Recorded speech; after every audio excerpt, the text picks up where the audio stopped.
BA third year के बच्चों का हार्दिक स्वागत।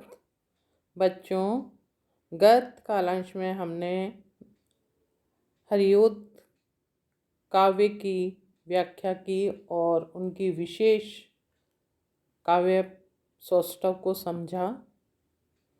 आज हम मैथिली शरण गुप्त के व्यक्तित्व और कृतित्व पर प्रकाश डालेंगे। बच्चों, मैं अलका जैन, राजकीय महाविद्यालय किशनगढ़ से। आगे हम जो है कवि पढ़ने जा रहे हैं मैथिली शरण गुप्त। उनको पढ़ने से पूर्व हमें ज्ञात कर लेना चाहिए मैथिली शरण गुप्त के व्यक्तित्व को और उनके कृतित्व को। मैथिली शरण गुप्त का समय काल रहा 1886 से 1964 तक। द्विवेदी युग के ये सर्वश्रेष्ठ कवि माने जाते थे। वे राष्ट्रीय काव्यधारा के कवियों में विशिष्ट स्थान के अधिकारी हैं। आचार्य महावीर प्रसाद द्विवेदी जी की प्रेरणा से साकेत जैसे महाकाव्य की रचना करने वाले गुप्त जी पहले वैश्योपकारक में अपनी रचनाएं छपवाते थे, किंतु सरस्वती में अपनी रचना को प्रकाशित कराने की तीव्र आकांक्षा उनके हृदय में थी। उन्होंने रसिकेंद्र उपनाम से ब्रज भाषा में लिखी कविता सरस्वती के लिए भेजी, किंतु उनकी यह कविता सरस्वती में नहीं छपी और द्विवेदी जी ने उन्हें पत्र लिखकर सूचित किया कि सरस्वती में हम बोलचाल की भाषा में लिखी गई कविताएं ही छापते हैं, तथा यह भी लिखा कि रसिक केंद्र बनने का जमाना अब गया। गुप्त जी पर इन दोनों बातों का विशेष प्रभाव पड़ा।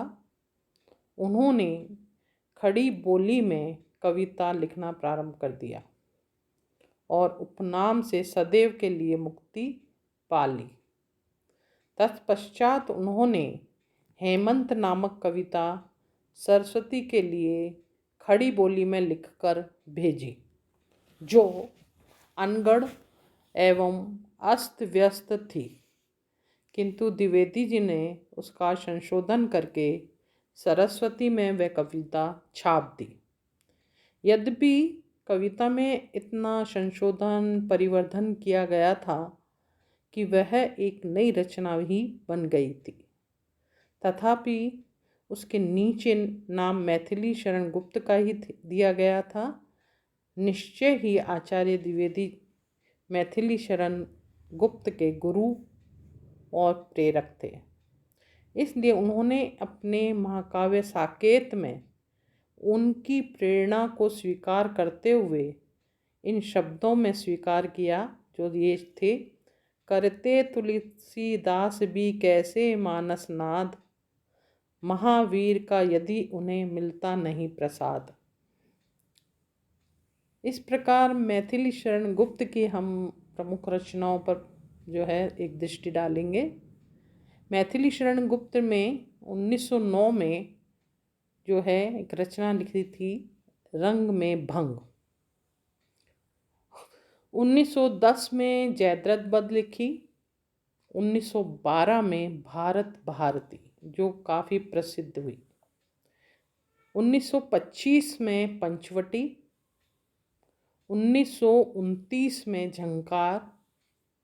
1931 में साकेत। 1932 में यशोधरा। 1936 में द्वापर।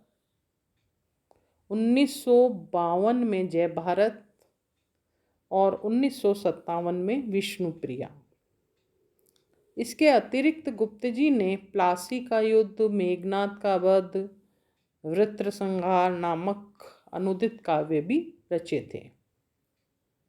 हिंदी में रामकथा पर कई महाकाव्य लिखे गए, जिनमें मुख्य थे तुलसी कृत रामचरितमानस, केशव दास द्वारा लिखित रामचंद्रिका और मैथिली शरण गुप्त द्वारा रचित साकेत।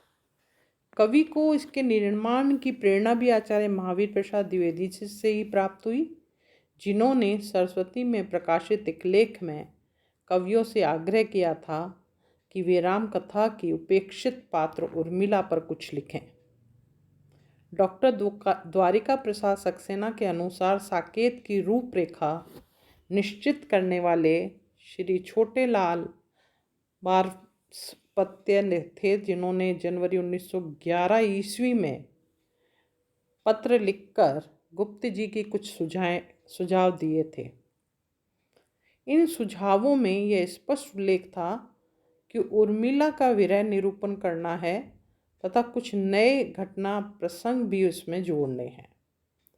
साकेत को लिखने में कवि को 15 वर्ष लगे, क्योंकि इसका प्रारंभ 1916 में हो गया था, जबकि यह 1932 में प्रकाशित हो सका। साकेत का नामांकन स्थान के आधार पर किया गया। यह अयोध्या का ही दूसरा नाम है। कवि ने अपनी ध्यान अयोध्या पर ही केंद्रित रखा। इस महाकाव्य की घटनाओं का केंद्र बिंदु अयोध्या ही रहा। चित्रकूट की घटनाएं अवश्य अलग है, किंतु वहाँ भी कवि ने यह कहकर कि आज सारा साकेत यहीं पर है, अयोध्या वासियों की उपस्थिति चित्रकूट में दर्शा दी है। साकेत के कुल 12 सर्गों में राम कथा का समावेश किया गया है, किंतु कवि का मूल ध्यान उर्मिला की विरह वेदना को व्यक्त करना रहा है। साकेत के 2 सर्ग अधिक महत्वपूर्ण हैं। 8वां सर्ग, जिसमें चित्रकूट में हुई सभा में कैकेयी के जो है अनुताप को दिखाया है, और 9वां सर्ग, जिसमें विरहिणी उर्मिला की विरह वेदना को मार्मिक अभिव्यक्ति दी है। मैथिली शरण गुप्त ने परंपरागत रामकथा में कुछ मौलिक उत्भावनाओं का समावेश भी किया है। उक्त दोनों ही प्रसंग इसके अंतर्गत हमें समझे जाने चाहिए और मुख्य मानने चाहिए। साकेत वैसे तो नायिका प्रधान महाकाव्य है और उर्मिला जो है इसकी केंद्र बिंदु है। आगे हम जो है साकेत की उर्मिला के बारे में विशेष रूप से चर्चा करेंगे और साकेत की विरह व्यथा का भी, क्योंकि आपके पाठ्यक्रम में उर्मिला की विरह भावना जो है, विरह व्यथा जो है, वो आपके पाठ्यक्रम में है। इसलिए हम अगले जो है कालांश में इस पर विस्तृत चर्चा करेंगे। धन्यवाद।